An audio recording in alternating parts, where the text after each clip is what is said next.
Hi sweeties, how are you all doing? Welcome to Nanyacim. If this is your first time of coming across this channel, sweetheart, kindly smash the subscribe button, turn on the notification so you get notified each time I upload.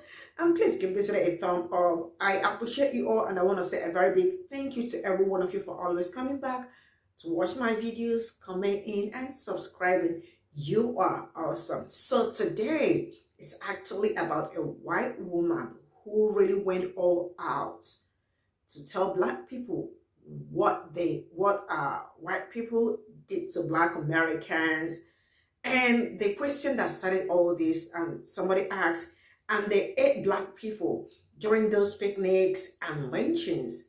You definitely would like to hear from this lady because she did not hide anything. She said the fact. Let's get into this video. Stay glued to your screen. You definitely will like this. I want to thank this commenter and the hundreds of other commenters who reminded me about the cannibalism. I recently made a video about the deeply disturbing, ironic way that white American Christians would participate in just awful, monstrous racial lynchings, where they would leave church where they were worshiping Jesus, who was tortured to death publicly, and then they would go to a lynching where a black person would be tortured to death publicly, and not see the irony at all. To specify, they were black men, but sometimes they were also women and children. But a couple of points I didn't make in my last video. First of all, the one that Jesus was black. As much as white Christians have tried to make him white, the historical Jesus would have been black or brown, just like the victims of the lynchings. And then there's this really disturbing point about cannibalism. Cannibalism has been well documented through the slave trade and through slavery, and I don't doubt that it didn't stop at the Civil War. And Christians believe that the Eucharist or the sacrament is eating the body and blood of Jesus, and then white people were eating the body and blood of black people. I'm a little nauseous, but what is that? The parallel cannot be insignificant. Where I really, really get stuck is that the miracle of Jesus' sacrifice was that he didn't stay dead. He came back 3 days later. This is why I understand a black Jesus, and I understand Christianity for black people. The victim of a lynching who didn't stay dead, who came back to save his people 3 days later. That's a badass savior. I just don't get it for white people. I mean, were they looking over their shoulders 3 days after they went to a lynching? The parallels are just too close. You cannot convince me that there is no relationship between Christian theology and the racial violence committed by white American Christians. Make it make sense. Evangelical culty religion. As I educate myself, though, I really get stuck on this one point. White Christians would go to church on a Sunday wearing a cross around their neck to worship a martyr God who was crucified by being nailed to a cross to be publicly tortured to death for political reasons. And then those same Christians would leave church with a picnic to go to a public lynching. And then they would gather by the hundreds or thousands to do to a black person the same or worse than was done to their martyr God. And then they would pass out the body parts as souvenirs, and they would take photographs to go on postcards. And they would bring their kids and call themselves, without irony, Christians. What the actual fuck?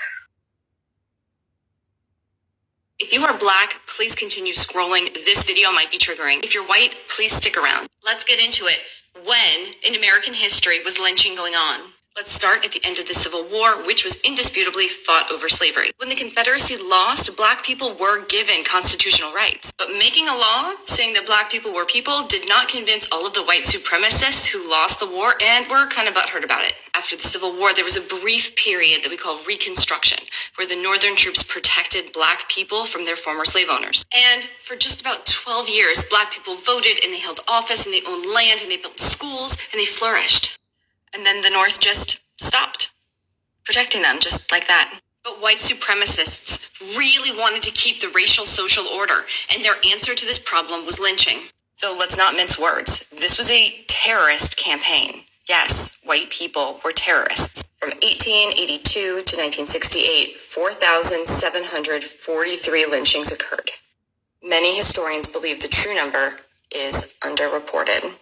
So their goal was essentially to say to the Black community, yeah, I guess you technically have the right to vote, but if you do, me and my friends will come find you and your pregnant wife and torture you to death, and nobody will do anything about it, and I will go to church on Sunday like it is all good. So do you want to vote? And yes, the government allowed this, including both political parties. Politicians and law enforcement were either complicit or participants. I had so many commenters saying that was so long ago, don't live in the past, we need to move on, that was hundreds of years ago. No, it wasn't. This was 1968. That was 54 years ago. Maybe 1% of people who committed these atrocities were ever held accountable. These are not accusations, but an important reference point. Joe Biden and Mitch McConnell would have been about 26. Donald Trump would have been 22 in 1968. The people who got away with this very well might be making laws today. The past is never dead. It's not. And it adapted. Trigger warning, this might be very upsetting for my Black viewers. My followers and the TikTok gods have given me the mission of talking about modern day lynching. So even if this is upsetting, I want to ask white people to stay. Let's go. In this series, we are going to talk about how lynching adapted, why it adapted in these specific ways, how it continues to show up in our everyday lives, and the propaganda that is being used to convince us that none of this is actually going on. So we have to begin by defining lynching very specifically. A lynching was a public execution, which, even if illegal, was still allowed for the purpose of maintaining a racial social order. What we usually understand as lynching ends with the civil rights movement. The civil rights movement cut off the Hydra head that was lynching. And shout out to the GOAT, Ida B. Wells.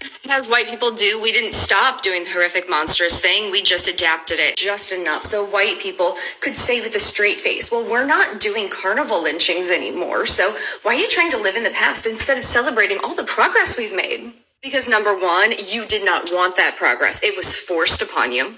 And no, we're not giving you credit because when you watch George Floyd being murdered on camera in broad daylight, you weren't eating popcorn with your kid sitting on your shoulders. No, you don't get credit for that. But like a Hydra, when you cut off one head, you get three in its place, which makes them harder to fight because no one of them is doing the same thing. But together, they're all effectively doing the same thing. So what are the three heads? The first one is the death penalty. Number two is police brutality and qualified immunity. And number three is the weaponized incompetence of our justice system to investigate and prosecute the suspicious deaths of Black, brown, and Indigenous people. Obviously, this is an ambitious argument. A lot of puzzle pieces need to be fit together. But we haven't killed the Hydra. We have a lot to talk about, so make sure you follow. I actually appreciate her sincerity. You know, now I keep saying something for I feel like they still feel, the whites still feel that they did nothing wrong, because for you to accept something, or for you to solve a problem, you have to accept that something like this has happened, or you have to accept the fact that there is racism, but they are denying that fact. So how do they want this problem to be solved?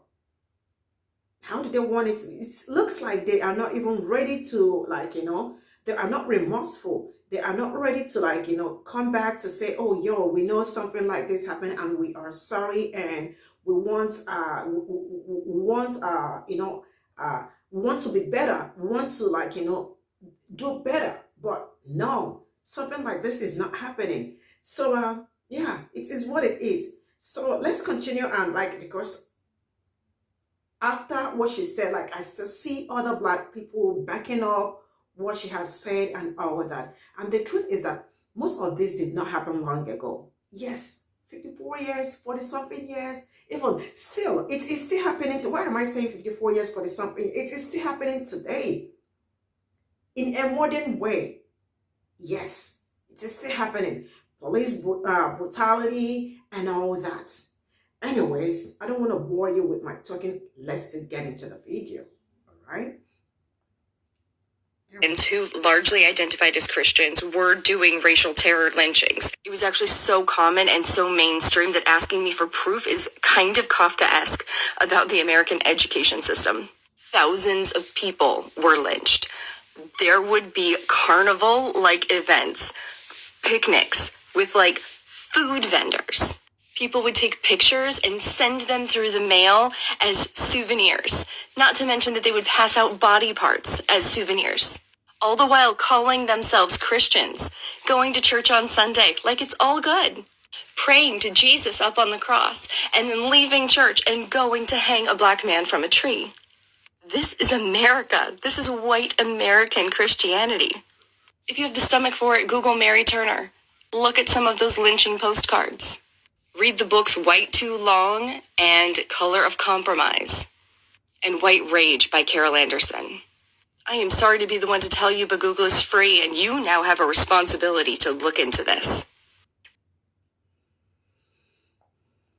Your white ancestors beat, killed, ate slaves, used my people's body parts to make items, furniture, and you're surprised down the line there was a cannibalistic white man who was going around killing and eating black and brown bodies? It was a cultural event to go around lynching black people, putting the images on postcards, and inviting people to come to this event, an event that maybe your great-grandparents, grandparents, or even parents went to. And you're surprised at violent white people targeting black and brown bodies and doing heinous things. And this is why there needs to be more comprehensive study on post-traumatic slave syndrome and how it affects the oppressor, because there should be no reason why you were surprised that a Jeffrey Dahmer existed. Some white folk be so quick to be like, they're psychopathic anomalies, when it's like, baby, some of these anomalies might be in your home because that was your culture. Those barbaric acts that them white folk were doing don't just disappear.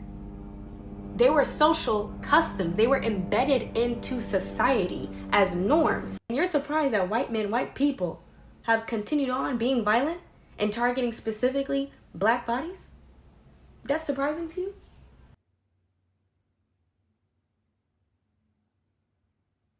Killing and eating black and brown bodies. It was a cultural event to go around lynching black people, putting the image. No, but seriously, can we talk about this for like 2 seconds?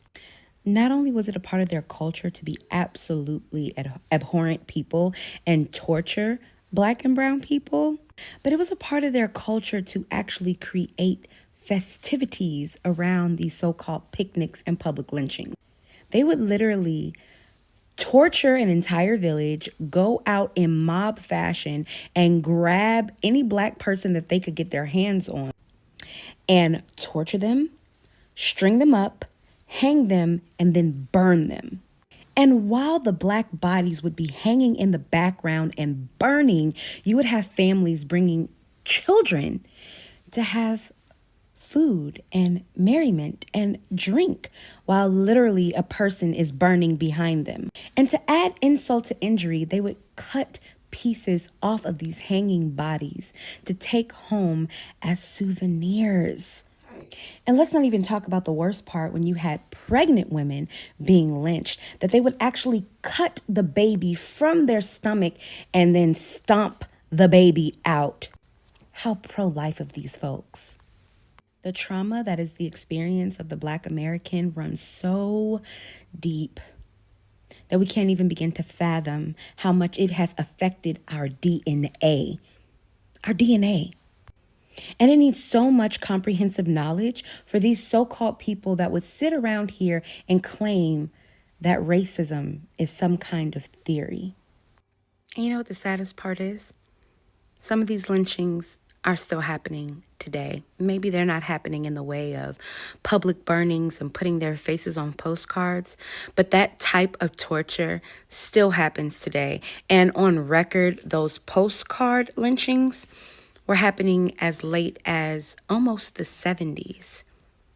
And I know there's a lot of people who are still alive from the 70s. So, how far does the apple fall from the tree? Not so far. Inquiring minds want to know.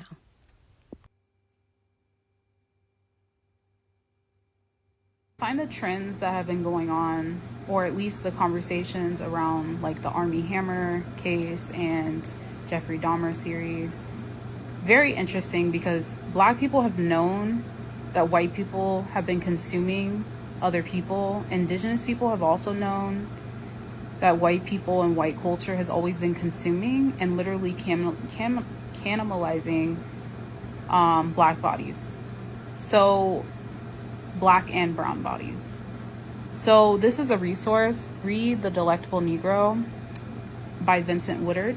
He basically talks about human consumption and how he discovered, or not discovered, but because it's always existed. But basically he researches how enslavers tried to suppress the fact that they were literally consuming enslaved people.